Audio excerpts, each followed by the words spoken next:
அனைவருக்கும் என்னுடைய அன்பு வணக்கம். நமக்கு சக்தியையும் ஆற்றலும் தரக்கூடிய பூஜை அறையில் நாம் தவறுதலாக பண்ணக்கூடிய 5 முக்கியமான விஷயங்களை இந்த வீடியோவில் தெரிஞ்சுக்க போகிறோம். இதை நம்ம செய்வதன் மூலம் நமக்கு கிடைக்கக்கூடிய நேர்மறையான ஆற்றல் கூட மாறி எதிர்மறையான சக்தியாக நம்ம வாழ்க்கையின் வளர்ச்சியையும் முன்னேற்றத்தையும் அது தடுக்கிறது. அந்த விஷயங்கள் என்னென்ன? நான் உங்கள் சீனிவாசன் தமிழ்ச்செல்வி மணி. வீடியோ ரொம்ப சுவாரஸ்யமாகவும் பயனுள்ளதாகவும் இருக்கும். வீடியோவை ஸ்கிப் பண்ணாமல் கடைசி வரைக்கும் பாருங்கள். இது வரைக்கும் இந்த சேனல் நீங்கள் சப்ஸ்கிரைப் பண்ணாமல் இருந்தீங்கன்னா உடனே சப்ஸ்கிரைப் பண்ணுங்கள். மேலும் பக்கத்தில் ஒரு பெல் ஐக்கான் இருக்கும், அந்த பெல் ஐக்கானும் ப்ரெஸ் பண்ணுங்கள். நான் கொடுக்குற ஒவ்வொரு வீடியோவும் உங்களுக்கு உடனடியாக நோட்டிஃபிகேஷனாக வந்துடும். பூஜை அறை என்பது ஒவ்வொரு மதத்துக்குமே ரொம்ப முக்கியமான ஒரு விஷயமாக சொல்லப்படுது. நம்ம வாழ்க்கையில் நமக்கு ஏற்படக்கூடிய முன்னேற்றம், வளர்ச்சி, இது எல்லாமே பூஜை அறையில் நாம் செய்யக்கூடிய உண்மையான பிரார்த்தனையில் இருந்து தான் ஆரம்பிக்குது. அப்படிப்பட்ட பூஜை அறை நம்ம ரொம்பவும் முக்கியமாக தனித்துவமாக பராமரிக்கணும். இந்த பூஜை அறையில் இந்து சாஸ்திரத்தின்படி விளக்கு வச்சுருப்போம், சாமி படங்கள் வச்சுருப்போம். அங்கே இருக்கக்கூடிய தெய்வங்களுக்கு நெய்வேத்தியங்கள் படைப்பதற்கு சில தட்டுகளை பயன்படுத்துவோம். இந்த விளக்கு வைப்பதற்கும் நெய்வேத்தியம் படைப்பதற்கும் பயன்படுத்தக்கூடிய தட்டு எக்காரணத்தை கொண்டும் நாம் சமையல் அறையில் பயன்படுத்தக்கூடிய அடிக்கடி பயன்படுத்தக்கூடிய சில்வர் தட்டை பயன்படுத்தக்கூடாது அப்படின்னு சொல்கிறாங்க. காரணம் என்னென்னா, பூஜை அறை என்பது மிகவும் தனித்துவமானது, நேர்மறை ஆற்றல் அதிகம் கொண்டது. ஒரு ஆற்றல் என்பது ஒவ்வொரு பொருளிலிருந்தும் நாம் பிரார்த்தனை செய்யக்கூடிய மந்திரங்களிலிருந்தும் வரக்கூடிய ஒரு அற்புதமான ஒரு விஷயம். நாம் சமையலறையில் அடிக்கடி அதிகமாக பயன்படுத்தக்கூடிய சில்வர் தட்டு, அது பல்வேறு விதமான பயன்பாடுகளுக்கு நம்ம பயன்படுத்துவோம்.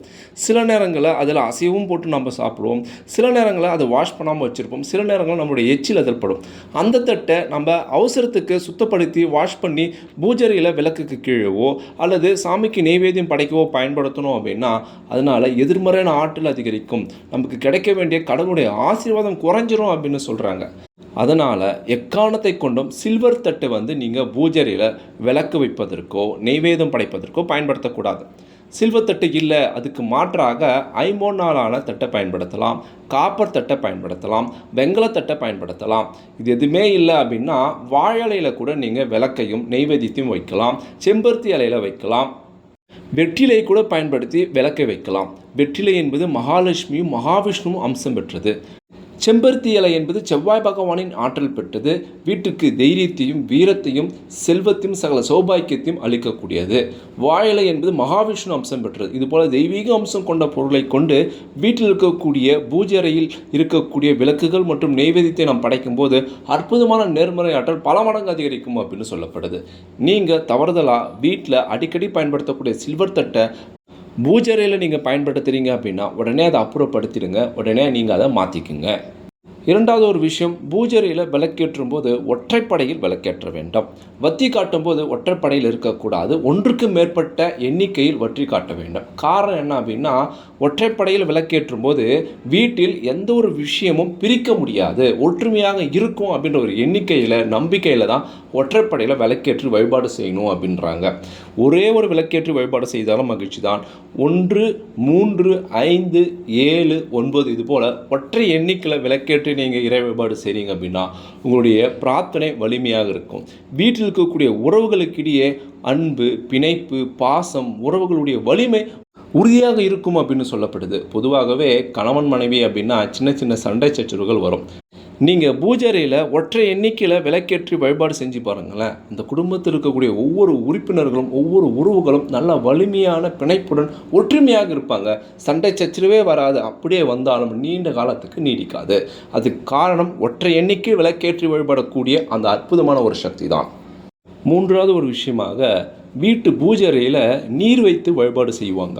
நாம் மந்திரத்தை சொல்லி கடவுளுடைய நாமத்தை சொல்லி உச்சரிக்கும் போது அந்த நீரானது அந்த மந்திரத்தையும் கடவுளுடைய நாமத்தையும் எடுத்துக்கொண்டு சக்தியை சேமிக்கக்கூடிய ஒரு ஸ்டோரேஜாக இருக்கும். பிரார்த்தனை முடிஞ்ச பிறகு அந்த நீரை நீங்கள் தீர்த்தமாகவும் சாப்பிடலாம், நெற்றியில் பிரசாதமாக வைத்துக்கொள்ளலாம். அந்த நீர் வைக்கக்கூடிய அந்த பொருள் நிரம்ப நீர் இருக்க வேண்டாம். அந்த நீரில் ஒரு சிட்டிகை மஞ்சளோ அல்லது பூக்கள் இதழோ போட்டு வச்சிங்கன்னா ரொம்ப விசேஷம் அப்படின்னு சொல்லப்படுது. ஆனால் அதே நீரை ஒவ்வொரு நாளும் நீங்கள் கவனிக்க வேண்டும். நீர் குறைய குறைய நிரம்ப அந்த பாத்திரத்தில் நீர் அதிகமாகவே இருக்க வேண்டும், நீர் குறையக்கூடாது. அவ்வாறு நீர் குறைந்திருந்துச்சு அப்படின்னா அந்த வீட்டிற்கு தெய்வீக சக்தி குறைந்திருக்கும், அந்த வீட்டில் சில பிரச்சனைகள் இன்னல்கள் ஏற்படும் அப்படின்னு சொல்லப்படுது.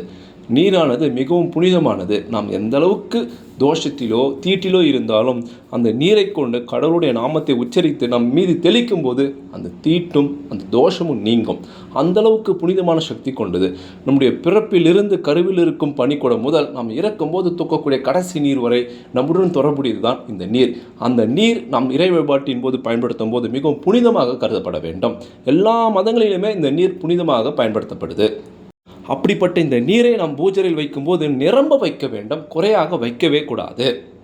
அடுத்த விஷயமாக பூஜை அறையில் சில இடங்களில் நாணயங்களை வைத்திருப்பாங்க. வெள்ளி நாணயங்கள், சில்வர் நாணயங்கள், தங்க நாணயங்கள் கூட வைத்திருப்பாங்க. இதை எந்த பாத்திரத்தில் எப்படி வைக்கணும் அப்படின்னா, கண்ணாடி பாத்திரத்தில் வைக்கலாம், சில்வர் பாத்திரத்தில் வைக்கலாம், மண் பாத்திரத்தில் வைக்கலாம்.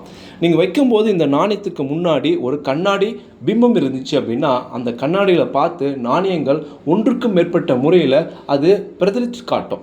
இவ்வாறு இருக்கும்போது நாணயங்கள் மென்மேலும் பெருகும் என்பது நம்பிக்கை. இந்த நாணயங்கள் வைத்திருக்கக்கூடிய பாத்திரம், இந்த நாணயங்கள் மாதத்துக்கு ஒரு முறை அல்லது எப்போ முடியுதோ அப்போலாம் நீங்கள் தூய்மைப்படுத்தி சுத்தப்படுத்தி நீங்கள் அந்த நாணயத்தை பயன்படுத்த வேண்டும். ஒரு முறை அந்த நாணயத்தை வச்சிட்டிங்க அப்படின்னா அப்படியே வருடக்கணக்காக மாத கணக்காக அதை துடைக்காமல் அதில் அழுக்கு சேர்ந்து விடவே கூடாது. அந்த நாணயம் எந்த அளவுக்கு முடியுமோ அந்த அளவுக்கு தூய்மையாக இருக்க வேண்டும்.